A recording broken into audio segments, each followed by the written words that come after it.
What's up, guys? This is my final video of the night before I record the last two conference tournaments predictions tomorrow, or should I say later into today. It's now officially Monday, March 8th.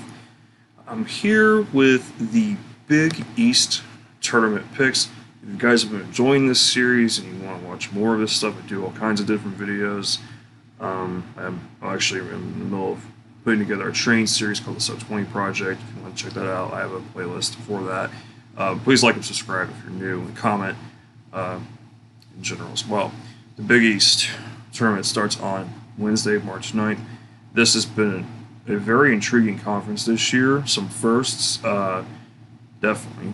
So let's get right to it. Number one is Providence. First Big East regular season title in school history. I like Providence. I've been a fan of the Friars for years, but it has not come without a little bit of luck. I hate to say that word because Providence is such a veteran lineup. Like, these guys are really tough. They play it out. Providence has looked really good this year. They do have losses to Villanova twice. They got bombed by Marquette. They lost to Virginia. I think those are their only losses this year, but they've also played a lot of games close. My apologies on that. So their luck rating on KenPom, for instance, I think it's either number 1 or number 2. Wisconsin's like right up at 2 in the luck rating, but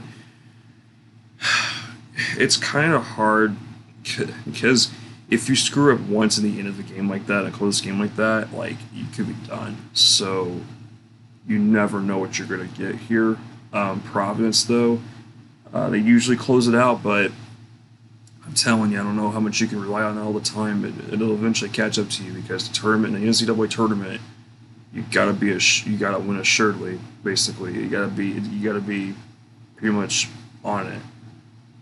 There's really no room for error, and Providence has, like, their margin of error is like small. Like, they're just really riding the line a lot, and it scares me.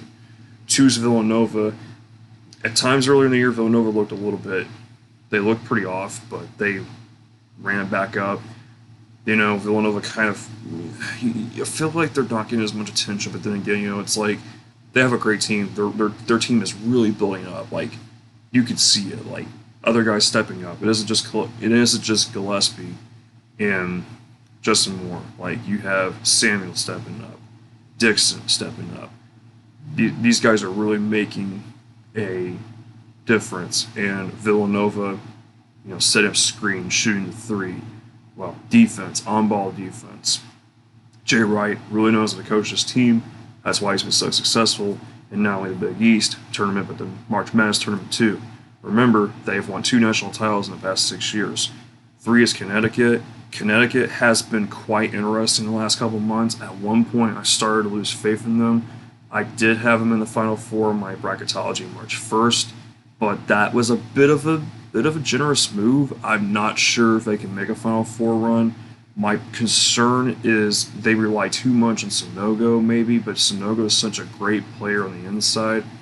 If Cole, Tyrese Martin, and Polly can step up more, like they have been doing, UConn definitely can make a deep run. UConn also defensively at times lets loose a little bit, I've noticed. I really need to see UConn tighten the extension a little bit. Forrest Creighton. Creighton, despite not having Marcus Zagorowski anymore, Creighton has actually been playing pretty decent this year. They get a mix of offense and some defense. Ryan Nembhard, though, is gone for the year. I don't think Creighton's making a tournament. Kalkbrenner has stepped up, along with other guys, but Creighton, if Ryan Nembhard didn't get injured, Creighton could have been a sneaky team this year, but I have no more faith in them. Marquette's been like Shaka Smart, coming from Texas to Marquette. Marquette started out the gate pretty well. They made the Shriners Children's Charleston Classic. Good Lord, that is a mouthful. They made the final of that tournament. They got absolutely beat up by St. Bonaventure. Marquette beat Illinois earlier in the season. They slumped a little bit. They came back up. They swept Villanova. Marquette's beat Providence once at least. They actually destroyed them.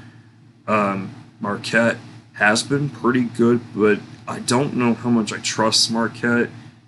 Um, at times their offense is a bit questionable. They almost lost to Butler twice. That was not good. Shaka Smart, I don't trust him very much. Darren Morcell's great, but I feel like Marquette, I don't know, man. Like, they have a weird team. Number 6 is Seton Hall. If there's a low seed that can make a run, it's Seton Hall and another team I'm going to talk about here in a little bit. Seton Hall does not have Bryce Aiken still, I think, but Seton Hall is a very physical team. They crash that glass like no tomorrow. They've shot the three very well as of late. I think Seton Hall's a team that could, they could make some upsets in the tournament. Not only this one, but March Madness. 7 St. John's. I like Posh Alexander and Justin Champagne, but St. John's has had a little bit of struggle at times too, but they've got some decent wins. They can definitely score. 8 Xavier. Oh my lord, Xavier has been on a tumble. They are spiraling out of control.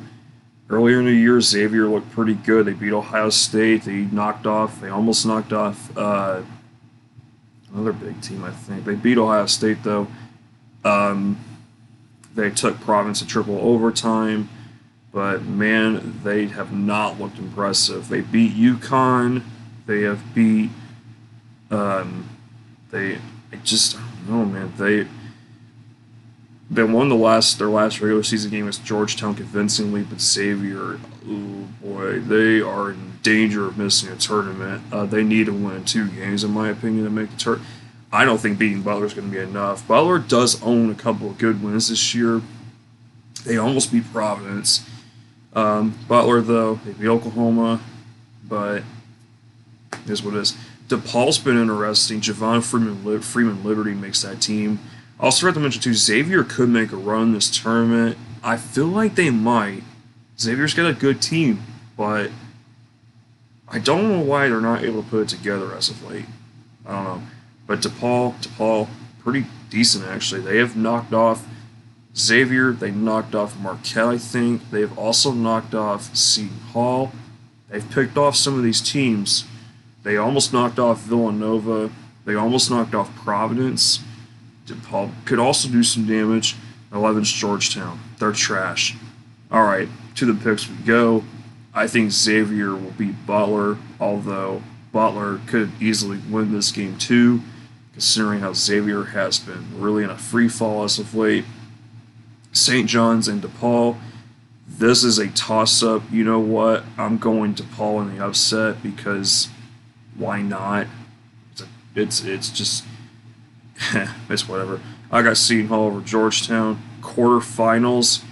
I'm going with a major upset. I'm going with Xavier. A lot of people are not going to be pleased with this, but Xavier is in major danger of missing the tournament.